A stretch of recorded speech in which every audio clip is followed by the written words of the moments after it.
जय हिंद साथियों, जय हिंद, जय भारत। आप सभी का एक बार फिर से हमारे यूट्यूब चैनल में हार्दिक स्वागत है और कामना करते हैं कि आप सभी परिवार सहित सकुशल होंगे। तो साथियों, आज 7 नवंबर, आज की जो हेडिंग है, हमारी हेडलाइन है सैनिक न्यूज़ की। तो आज हम 9 पॉइंटों पर चर्चा करेंगे और all points are very important and very useful for you. तो सबसे पहले हम बिना विलंब के शुरू करते हैं कि सबसे अच्छी खबर है, आखिर आ ही गए महंगाई भत्ते के आंकड़े। तो जो जनवरी 2025 में हमारा महंगाई भत्ता बढ़ना है, उसके ऊपर आंकड़े आ चुके हैं। अभी तक कोई कुछ कह रहा है, कोई कुछ कह रहा है, लेकिन ये स्ट्रिक्ट और सही आंकड़े हैं। और ये किस तरह से महंगाई भत्ते बढ़ते हैं वो भी मैं आपको बताऊंगा, और किस तरह से कैलकुलेट किए जाते हैं, how to calculate the DA. तो इसमें अक्टूबर से जो अखिल भारतीय सूचकांक के आंकड़े हैं, जिनसे महंगाई भत्ते को आंका जाता है, उनके अक्टूबर के आंकड़े लिए गए। तो अक्टूबर के आंकड़ों पे ये चलता है। उसके बाद सितंबर में जो आंकड़े थे वो 1.3, तो इससे बढ़कर ये नवंबर में हो गए थे 1.2, बढ़ गया था। तो ये पहुंच गए अभी 1.45 पे। तो अभी तक डीए जो है कैलकुलेशन में 55% ही जा सकता है, यानी कि 2% का ही इजाफा होगा। और ये ACPIN के आंकड़ों के आधार पर डीए बढ़ाया जाता है। अभी 2 महीने बाकी है। इन 2 महीने में सूचकांक कहाँ पहुंचता है, उस हिसाब से ये घट और बढ़ सकते हैं। लेकिन अभी तक के जो आंकड़े हैं उनके अनुसार आपका डीए जनवरी में सिर्फ 2% का इशारा करता है कि 2% वृद्धि होगी। अगली हम बात करेंगे, सूबेदार ऑनरेडी लेफ्टिनेंट को डिजिटल अरेस्ट करके की 98 लाख की ठगी। एक सूबेदार थे ऑनरेडी लेफ्टिनेंट, आजकल सबसे ज्यादा डिजिटल अरेस्ट चल रहा है। डिजिटल अरेस्ट क्या होता है कि पुलिस की वर्दी में फोटो लगाएंगे, वीडियो कॉल करेंगे और उनके या तो किसी बच्चे को या किसी रिलेटिव को इस तरह से दिखाएंगे कि उसने कोई गलत काम किया है और पुलिस ने अरेस्ट कर रखा है, क्यों जल्दी से जल्दी आकर उनको छुड़वा दो, नहीं तो उसके ऊपर कार्रवाई की जाएगी। तो इस तरह से ऑनरेडी लेफ्टिनेंट थे सूबेदार साहब, उनके बेटे को एक इस तरह की उसने फंसाया। उनके बेटे की आवाज़ निकाल रहे हैं, पुलिस की पीछे से पिटाई दिखा रहे हैं कि, और उनको कह रहे हैं कि आपका बेटा कॉलेज में था और ये जो अश्लील वीडियो बनाते हुए पकड़ा है, आप जितना जल्दी हो सके यहाँ आ जाओ। और इतने पैसे की मांग की और इस तरह से 98 लाख रुपए का उन्हें ठगी का शिकार बनाया। अगला है दोस्तों, 8 CPC जल्द हो लागू, FFT पर 6 महीने के अंदर रिपोर्ट। संघ, जो हमारा भूतपूर्व संघ है, जो भी भूतपूर्व सैनिकों का एक संघ है, उसने 8 पे कमीशन को जल्दी से जल्दी लागू करने की मांग की है। और FFT पर जो हमारा फिटमेंट फैक्टर होता है, उस पर 6 महीने के अंदर रिपोर्ट सौंपने की मांग की है। संघ ने बड़ा कदम उठाया है। अगले हम बात करेंगे OROP 3 पर RTI से खुली पोल, एक्स ग्रुप 6200 के हकदार। जो ROP 3 में एक्स ग्रुप को 4200 रुपये दिए थे, लेकिन RTI लगाने से उनकी पोल खुली कि इनको ये 6200 रुपये के हकदार हैं और 6200 रुपये इनको ग्रुप पे दी जाए। अगली है ने मान ने सम्मान OROP 3 तो दूर पूर्व सैनिकों का अनशन। जो पूर्व सैनिक है वो अनशन पर बैठ चुके हैं और उन्होंने कहा है कि मान सम्मान तो है नहीं, लाठीचार्ज होती है, पुलिस लाठीचार्ज करती है, अपमान करती है, तो मान सम्मान की जगह उनको लाठीचार्ज होते हैं। तो इसी उसको लेकर वो बैठ गए अनशन पर। और ये बताया इन्होंने कि जब तक हमारी मांगे नहीं मानी जाएगी, तब तक हम भूख हड़ताल पे रहेंगे, अनशन करेंगे और अनशन हमारा लगातार जारी रहेगा। अगली है JCO OR ऑफिसर के लिए ऑनलाइन रजिस्ट्रेशन शुरू। जो JCO OR ऑफिसर्स हैं उनके लिए ऑनलाइन रजिस्ट्रेशन शुरू हो गए हैं। तो जो भी अपना रजिस्ट्रेशन कराना चाहता है वो ऑनलाइन रजिस्ट्रेशन करा सकता है।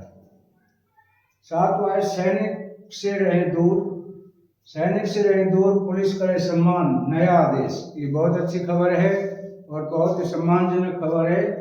गौतम बुद्ध नगर के पुलिस अधीक्षक के रिपोर्ट है, उनके बयान है कि सैनिक को सम्मान दें, सैनिक देश सेवा करके आते हैं, उनको सम्मान दें। ये नहीं कि पुलिस उनको कहीं भी पकड़ के किसी भी उस पर केस बना दी, झूठे उसमें फंसा देती है। तो उन्होंने कहा है कि यदि किसी सैनिक को इस तरह का व्यवहार किसी भी पुलिस कर्मी ने किया तो मैं उसको बख्शूंगा नहीं। सैनिक यदि कोई प्रूफ दिखा रहा है, आईडी दिखा रहा है, तो उसको सम्मान करें और उसको सम्मान से वो हक दिलाएं जिसके लिए वो मांग कर रहे हैं। तो उन्होंने कहा है कि यदि कोई सर्विंग में पर्सन जो भी फौजी छुट्टी पे है और उससे कोई झगड़ा हुआ है या कुछ हुआ है, तो ऐसे नहीं कि सीधे आप पकड़ के और उस पर पकड़ के उसके ऊपर केस बना देते हैं। तो ऐसा नहीं होगा, उनके सीओ से बात की जाएगी और उसके बाद ही कोई अग्रिम कार्रवाई होगी। अगर सैनिक की गलती नहीं निकली और पुलिस वालों ने उन पर केस बनाया तो मैं उनको बख्शूंगा नहीं। ये बहुत अच्छी पहल है और उन्होंने इस लेटर की प्रति सभी को भेज दी है।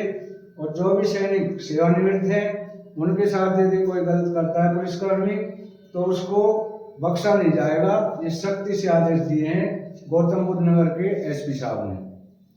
अगला है जेसीओ और जवानों की विधवा करोड़ों रुपए झंडा दिवस। साथ ही झंडा दिवस क्या है? झंडा दिवस के बारे में सभी जानते हैं। ये शुरू में कब मनाया गया था? ये 7 दिसंबर 1949 में मनाया गया था, वहाँ से इसकी पहल हुई थी।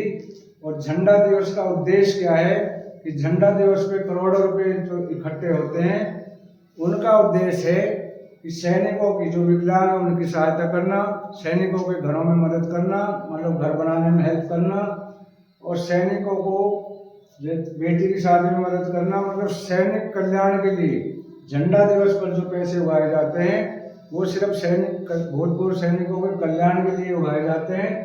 तो सबसे पहले मैं बोल गया था, सबसे पहले आप सभी को झंडा दिवस की हार्दिक शुभकामना। आज 7 दिवस झंडा दिवस है, 7 दिसंबर। तो झंडा दिवस को हमने बता दिया कि शुरू में 7 दिसंबर 1949 में संविधान लागू होने के बाद मनाया जाना शुरू हुआ था और आज तक मनाया जा रहा है। झंडा दिवस की जो भी इससे पैसा आता है वो सैनिक कल्याण पे खर्च किया जाता है, करोड़ों रुपए इस पे आते हैं।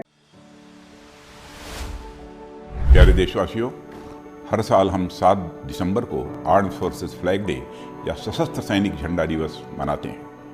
इस दिन हम अपने बहादुर सैनिकों एवं शहीदों जिन्होंने इस मातृभूमि की रक्षा के लिए अपना सर्वस्व बलिदान किया, उनको बड़े गर्व से याद करते हैं। इस दिन हम ये फ्लैग बड़े स्वाभिमान के साथ पहनते हैं और भूतपूर्व सैनिकों की सहायता में अपना पुनीत योगदान भी करते हैं।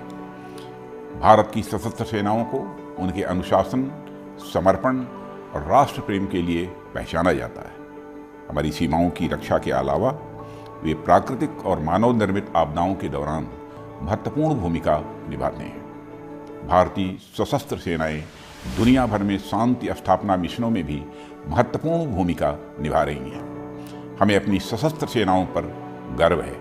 साथियों, राष्ट्र रक्षा में अनेक योद्धाओं ने अपना सर्वस्व बलिदान दिया है एवं अनेक सैनिक शारीरिक रूप से अक्षम भी हुए हैं।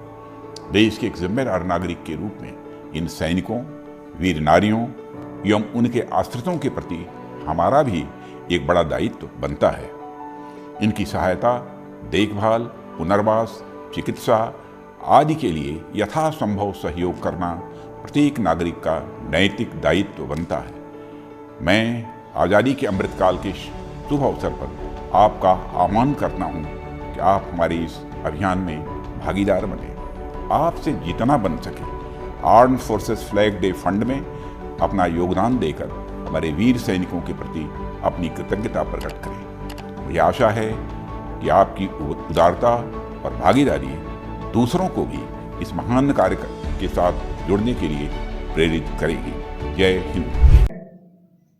अगली बड़ी खबर बहुत दिनों से इसके ऊपर चर्चा चल रही थी कि कम्यूटेशन रिकवरी, तो ये यूटर्न ले चुकी है, जहां से शुरू हुई वहीं आ चुकी है।